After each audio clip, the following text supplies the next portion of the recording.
Pour ceux qui sont nouveaux, ça c'est la dernière séance d'une série que nous avons commencée depuis décembre 2021 et nous finissons aujourd'hui avec les tests que tu auras dans la saison de l'utilisation. La saison où Dieu te met au sommet pour un but. La saison où Dieu t'équipe, où il y a une notion particulière qui parle sur ta vie et que les autres peuvent identifier. Quand tu es dans l'utilisation, tu n'as même pas besoin de trop parler, ça se voit. Les autres identifient directement qu'il y a une grâce particulière qui parle sur ta vie. Cependant, c'est une saison aussi où tu seras extrêmement attaqué. Tu vas te demander, si on ne te voyait pas avant, qu'est-ce qui se passe? Pourquoi ça vient de partout? Mais qu'est-ce que j'ai fait? Ça, c'est la saison de l'utilisation. Dans l'utilisation, des fois, tu vas te poser la question de savoir si la main de Dieu est trop petite pour bloquer certaines attaques qui viennent vers toi. Mais ça, il faut prendre tout ça dans le test. Pourquoi? Parce qu'il y a cette histoire, l'histoire de David, qui nous enseigne sur cette saison de l'utilisation. Si vous n'avez pas encore pris la peine de lire l'histoire de David, si vous avez l'intention d'aller loin et vous savez que vous devez aller loin, prenez la peine de lire l'histoire de David. C'est l'un des rares que Dieu a dit, voici l'homme selon mon cœur. C'est l'un des rares qui a eu une constance dans sa vie. C'est l'un des rares qui a eu tellement de promesses de bénédiction, qui a réjoui le cœur de Dieu, c'est-à-dire à une dimension pas possible. Et c'est quelqu'un qui nous enseigne beaucoup au niveau des tests dans la saison de l'utilisation. Donc, à travers l'histoire de David et de d'autres personnes aussi, d'autres personnages de la Bible dont j'appellerai ici au fur et à mesure, on peut vraiment tirer certains enseignements qui vont nous aider. Parce que, comme on a dit dès le départ, ce sont des enseignements pour nous préparer à là où Dieu nous amène. Il ne faut pas que tu arrives, après tu te demandes que est-ce que c'est vraiment Dieu qui m'a envoyé? Est-ce que je suis avec Dieu? Qu'est-ce qui se passe? Parce que quand ce doute commence à venir dans ta tête, directement l'ennemi va envoyer ses cohortes, va envoyer ses agents pour te dire que viens te protéger ici. Prends telle écorce pour te protéger. Ce n'est pas pour rien que les personnes élevées en dignité finissent dans les sectes malicieuses. Ce n'est pas pour rien, ce n'est pas parce qu'ils veulent. Tu en as parmi eux qui sont les chrétiens, que si tu leur disais un jour qu'ils vont rentrer dans ces sectes, ils allaient te dire non. Mais à un moment donné, ils sont obligés de rentrer. À un moment donné, ils sont obligés de rentrer dans ces sectes parce que la fondation n'est pas solide. On va te dire, regarde, toutes les attaques que tu es en train d'avoir, viens te laver, viens te protéger. Prends ce talisman, tu gardes. Prends cette écorce, mets ça dans ta maison, mets cette statue dans ta maison. On va tout te dire au nom de la protection. Parce qu'il faut savoir que dans la vie, surtout dans les affaires, ceux qui sont dans les affaires, qui sont franchement dans les affaires, il y a un niveau d'argent que quand tu attires une catégorie de personnes. Et cette catégorie de personnes comprend ce qu'on appelle les énergies. Peut-être vous ne comprenez pas ce qu'on appelle les énergies, mais eux, ils comprennent ce que c'est. Et ils savent que l'être humain, on peut le manipuler à travers les énergies. J'ai dit ceux qui vont aller loin dans les affaires, la politique. Ce sont les domaines où si tu n'es pas préparé par ce genre d'enseignement, tu vas aller mettre ta main dans ce que tu ne maîtrises pas. Tu vas aller mettre ta main, après tu vas dire que donc c'était ça, je ne savais pas. Non, parce que tu as connecté avec des gens qui comprennent un monde que toi tu ne comprends pas. Et comme tu n'es pas préparé, eh bien, tu tombes dans le panneau. Donc vous devez comprendre ce genre de choses. Et vous préparer, connaître quelles sont les armes, qu'est-ce que Dieu dit, comment faire, comment marcher, comment évoluer, afin d'être vous-même des exemples pour d'autres personnes. Je vous assure que les candidats pour ces sectes-là, c'est ceux qui brillent. C'est ceux qui brillent. Ou ceux qui ont le désir ardent de briller visible. C'est eux les candidats. La preuve, c'est que s'ils prenaient n'importe qui, ils prendraient tous les fous qui sont en route là. Donc, s'ils ne prennent pas les fous qui sont en route, c'est parce qu'ils ne veulent pas n'importe qui. Donc, toi qui sais, parce qu'il faut savoir quelque chose, hein, l'onction fait la différence. L'onction fera qu'on te distingue. L'onction fera qu'on te voit. L'onction va te donner, c'est pas une allure différente. Cette allure différente-là, que toi-même tu négliges, ça représente beaucoup pour d'autres qui comprennent le monde spirituel. Et vous devez apprendre à comprendre ces choses. Savoir qui est-ce que vous êtes à Christ. Savoir comment marcher avec Dieu. Parce que des fois, on ne te dit pas 1 + 1 = 2. On va te raconter une histoire que toi-même tu ne comprends pas. Mais quand tu as développé une relation avec le Saint-Esprit, tu as développé une relation avec Dieu, tu auras les signes, tu verras, tu détermineras les choses. En tout cas, nous allons aller progressivement. Il y a des tests par lesquels tu vas passer. Tu devras réussir ces tests pour pouvoir continuer avec Dieu et atteindre le niveau de la célébration. Dans le cadre de cet enseignement, je n'enseignerai pas sur la célébration parce que je n'ai pas reçu le blueprint de cet enseignement. Moi, je suis assez sincère avec vous. Je ne peux pas venir vous enseigner ce que Dieu ne m'a pas convaincu ou convaincu d'enseigner, ou ne m'a pas enseigné ou montrer comment faire. Je reste dans le cadre qu'il m'a montré. Peut-être un jour ça viendra où on va enseigner sur la célébration, mais je m'arrête au niveau de l'utilisation. Mais toujours est-il que je vous ai pris des exemples sur le pasteur David Oyedepo. Vous pouvez regarder l'histoire de sa vie pour comprendre ce à quoi la célébration renvoie. Donc, le premier test par lequel tu vas passer, c'est le test de la négligence. De la négligence. Il faut savoir que quand tu es au niveau de l'utilisation, c'est un niveau où tu peux très rapidement tomber dans la négligence et cette négligence peut être fatale. Je vais prendre le cas de David. David qui était un berger. Il faisait paître le troupeau et c'était le troupeau de son père. L'histoire raconte qu'il était le dernier de sa fratrie. Il avait des grands frères. Cependant, c'est lui que son père avait choisi d'aller paître le troupeau, ce qui n'était pas normal. Pourquoi ce n'était pas normal? Parce qu'il était le dernier. Le dernier, c'est quelqu'un qu'on doit protéger normalement. Mais dans son cas, c'est lui qu'on envoie en guerre, c'est lui qu'on envoie où les loups peuvent le dévorer. Tout simplement parce que son père avait un complexe. David n'était pas un enfant légitime. C'est un enfant qu'il avait eu dans une relation extra-conjugale. Et il avait honte de cet enfant. Donc, il voulait tout faire pour le cacher et non avoir à le voir régulièrement. Cependant, David a développé une relation avec Dieu. C'est pour cela qu'on vous parle des psaumes. Les psaumes de David, ce sont les psaumes qu'il a conçus dans ce moment où il allait paître le troupeau. Donc, il développe sa relation avec Dieu, il s'occupe du troupeau, il s'occupe des animaux et vraiment, il est un bon berger. Alors, un jour, il y a le roi Samuel qui doit oindre l'un des enfants de son père. Quand on te oint, c'est pour que, effectivement, un jour, tu deviennes roi.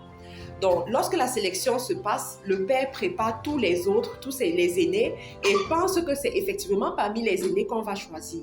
Sauf que Samuel, lorsqu'il arrive, il dit « Non, je n'ai pas vu celui que je dois oindre parmi les enfants que tu as présentés. » Parce que Dieu regarde au cœur, mais l'homme regarde à l'apparence. Donc, est-ce que tu n'as pas un autre fils? Il dit, ok, j'ai David qui est dans les champs, je vais faire qu'on l'appelle. Écoutez très bien ce qui se passe à cet endroit. Lorsqu'on va appeler David, David regarde le troupeau et se rend compte que s'il laisse le troupeau reste en danger. Alors, il faut une personne pour protéger ce troupeau. Et David, avant de laisser le troupeau, va se rassurer qu'il y a une personne qui va gérer le troupeau en bon père de famille. Et ça, c'est quelque chose de très important. Vous devez prendre en considération dans le moment de l'utilisation. Ces choses que Dieu te confie, cette tâche que Dieu te confie, que à un moment donné, tu te dis, oh, je peux abandonner, je peux laisser. Si tu échoues, tu fais preuve de négligence. Et quand tu fais preuve de négligence, tu t'exposes énormément. Pendant la période de l'utilisation, il y a des choses avec lesquelles tu as grandi ou bien des tâches que Dieu t'a confiées dans ton modélage. Tu arrives dans l'utilisation avec. Pose la question à Dieu, qu'est-ce qu'il dit par rapport à ça? Parce que j'ai souvent vu ça dans FTE. Et je veux vraiment attirer l'attention de certaines personnes ici. Je prends juste le cas de FTE avant de prendre d'autres cas. Vous rentrez dans FDE, tout feu, tout flamme. Je veux faire telle chose, je prends tel comité, je veux gérer telle chose. Tu commences à gérer, la visibilité arrive. Les gens commencent à te contacter. Les gens t'appellent même coach alors que tu as juste fait les programmations 1 mois. Les gens commencent à s'aimer même dans ta vie. Les gens commencent à... Mais on t'appelle de partout. Tu dis, ah ok, FDE la même. C'est plus mon affaire. Hein. J'ai pas le temps. J'ai pas le temps. Ça devient... J'ai déjà vu des exemples comme ça. Et des fois, je me demande, ok, tu n'as plus le temps pour ce qui t'a permis d'arriver où tu es.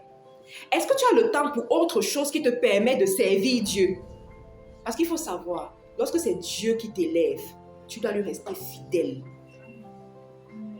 Lorsque c'est Dieu qui t'élève, tu dois lui rester fidèle.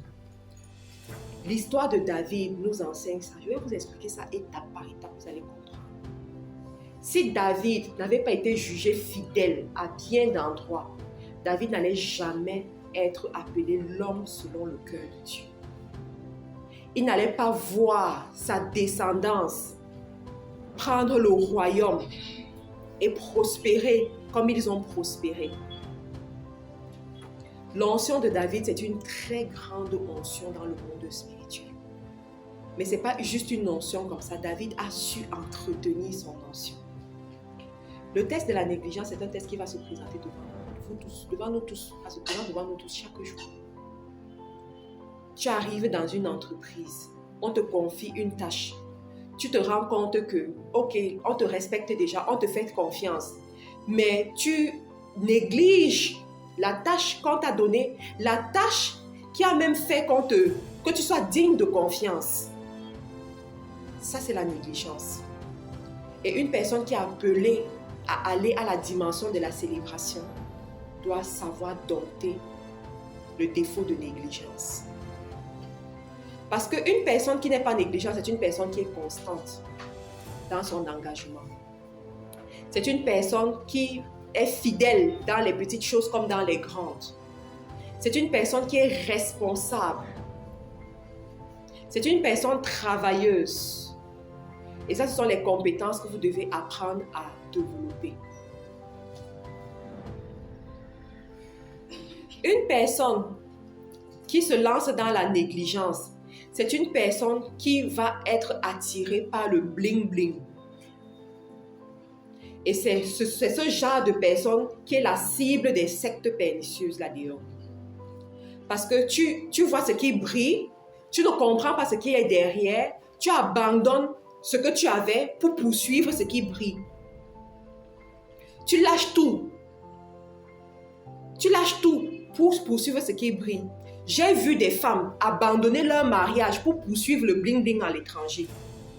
J'ai vu des femmes abandonner leurs enfants. Tu as tes enfants. Tu dois les suivre, tu dois les accompagner, tu dois être avec eux. Mais tu les abandonnes pour poursuivre le bling-bling. 5 ans après, te voilà en train de pleurer. 5 ans après, même ton enfant devant toi, tu ne reconnais pas l'enfant. Parce que tu n'as pas été là pour l'enfant. Tu n'as aucune relation avec cet enfant. Tu es parfait inconnu parce que tu as poursuivi le bling-bling. Ça, c'est le piège de la négligence. Ce que tu as, tu négliges pour poursuivre le bling-bling. Je veux vraiment attirer votre attention parce que quand ça se présente devant toi, si tu n'as pas été enseigné sur ce genre de choses, tu vas perdre la tête et le pire arrive. Faites très attention. Ensuite, le deuxième, c'est l'intimidation. On rentre toujours dans l'histoire de David. David, à un moment donné, il doit aller combattre contre Goliath. Il faut savoir que ce n'était pas prévu. David se rend compte que son peuple a justement des adversaires, les Philistins comme adversaires, et puis ils doivent terrasser ses adversaires. Et dans cette équipe, il y a le géant, le grand Goliath. David se propose à aller combattre contre Goliath. Et quand il arrive, même le chef de guerre ne veut pas lui donner la possibilité, mais il insiste. Il dit, j'ai l'habitude de terrasser les animaux en brousse, donc je peux essayer, laisse-moi, je vais le faire. Et David va. Il faut savoir que l'histoire de David et Goliath, c'est d'abord une histoire d'intimidation. Quand David voit Goliath, quand Goliath voit David, il commence à dire à David, toi petit David, qui es-tu? Que peux-tu faire? Donc c'est toi qu'on a envoyé. Regarde comment tu es, un petit David comme toi. Tu viens devant un grand Goliath. Il y a des versions qui racontent que c'était un combat de paroles. C'est pour cela qu'on vous dit souvent parole contre parole, jusqu'à ce que tu veux devienne réalité. David, lui, il comprenait c'est quoi la parole. Il comprenait qu'il fallait être fort devant cette intimidation. Il comprenait qu'avec sa parole, il peut semer le doute dans la tête de Goliath. Parce que le petit Goliath, le grand Goliath qui voit un petit David, il parle à David. David n'est pas intimidé, mais David répond. Il donne un mot, David renvoie. Il donne un mot, David renvoie. Il se dit, mais attends, celui-ci c'est qui? Ça sème le doute dans sa tête. Dans la phase de l'utilisation, vous allez traverser ce genre de moment, l'intimidation, où on vient t'intimider par rapport à une situation, on vient t'intimider par rapport à qui est-ce que tu es, on vient te faire comprendre que tu ne peux pas arriver à tel niveau, ta famille et toi, vous êtes nés pauvres, vous allez finir pauvres, ce genre de choses, c'est pas pour vous. Tu as déjà vu qui dans ta famille fait ça? Tu as déjà vu qui dans ta famille prétendre être député? Tu as déjà vu qui dans ta famille prétendre être ministre? Tu as déjà vu qui dans ta famille parler du voyage? Vous vous limitez seulement à Douala. Vous vous limitez seulement à Yaoundé. Dans ta famille, tu peux citer qui atteint un certain niveau. Ça, c'est l'intimidation de l'ennemi. Dans ta famille, qui s'est marié, on a vu. Qui a célébré le mariage. Ça, c'est l'intimidation de l'ennemi. Dans ta famille, qui a eu un garçon, on a vu. Ça, c'est l'intimidation de l'ennemi. Mais la solution de l'intimidation, parole contre parole, jusqu'à ce que tu déclares devienne réalité. Et si tu ne peux pas résister à l'intimidation, tu vas te rendre compte que tu es en train de faire ce que l'ennemi veut, sans t'en rendre compte. Il y a des jeunes filles qui sont tombées dans ce genre de piège, juste au niveau de l'intimidation. On commence à te dire que, toi, regarde, si tu ne te maries pas avec telle personne, tu penses que tu auras encore ce genre d'homme. Quand on commence à te dire ça, c'est l'intimidation. Tu auras encore ce genre d'homme, ça c'est une aubaine pour toi. Accepte d'être deuxième femme. Accepte, même si te trompe, ça fait quoi? Accepte. Tu penses que tu auras ce genre d'homme accepte. Ça c'est l'intimidation. Et si tu n'as pas développé ton identité, tu vas te dire qu'on a même pitié de toi. Pourtant, on est en train de t'intimider. On est en train de te faire passer à côté de ce qui est normalement à toi. C'est la raison pour laquelle je vous ai dit, dans le désert, prends la peine de bâtir ta conscience de ton identité.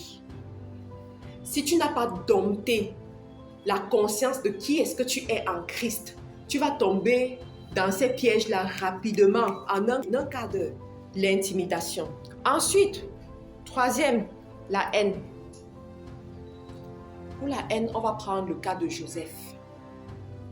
Joseph a été vendu par ses frères et à un moment, Dieu l'a béni en Égypte. Il est devenu premier ministre intendant et ses frères sont venus pour se ravitailler en Égypte. Lorsque tu étudies bien ce texte, tu te rends compte que Joseph avait le choix. Il aurait pu rendre le mal par le mal, comme il aurait pu, comme faire ce qu'il a fait, accueillir ses frères. Il a choisi accueillir ses frères. Mais je vais vous enseigner sur la haine ici. Pourquoi? Parce que, vous savez, dans l'utilisation, il y a beaucoup de gens qui vous veulent du mal. qui ont commencé même à se montrer pendant votre désert. Et au fur et à mesure que vous évoluez, ça devient de plus en plus précis. Dans l'utilisation, vous serez amené à faire du bien à vos ennemis déclarés. C'est-à-dire des gens que s'ils ont l'opportunité, ils vont vous abattre. Mais Dieu va les mettre devant vous. Je dis des gens que s'ils ont l'opportunité, ils vont vous abattre. Mais Dieu va les mettre devant vous. Lorsque vous avez le pouvoir, comment est-ce que vous allez réagir? Ça, c'est un gros test. Hein?